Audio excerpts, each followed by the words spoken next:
നമഃശിവായ. ഭദ്രാമൃതത്തിലേക്ക് ഏവർക്കും സ്വാഗതം.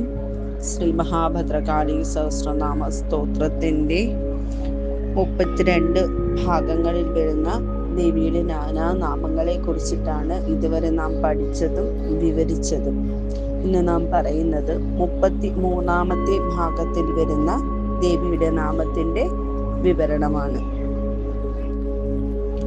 സുനന്ദ, നന്ദിനി, സ്തുത്യ, സ്തവനീയ സ്വഭാവിനി. സ്വാത്മാനന്ദത്തിൽ മുഴുകിയിരിക്കുന്നവളാകയാൽ സുനന്ദ എന്നും, ആനന്ദമായും ആനന്ദത്തെ പ്രദാനം ചെയ്യുന്നതാകയാൽ നന്ദിനി എന്നും നാമം.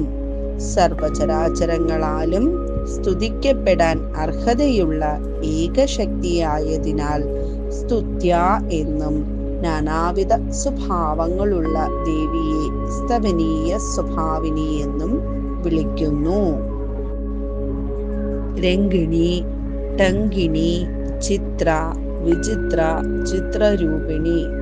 അരങ്ങിൽ നൃത്യനാട്യങ്ങളെ കൊണ്ട് ശൃംഗാര ചേഷ്ടകളെ കൊണ്ടും ശോഭിക്കുന്നവളാകയാൽ രംഗിണി എന്നും, കോപത്തോടുകൂടി ചേഷ്ടകളോടുകൂടിയിരിക്കുന്നവൾ ടങ്കിണി എന്നും വിളിക്കുന്നു.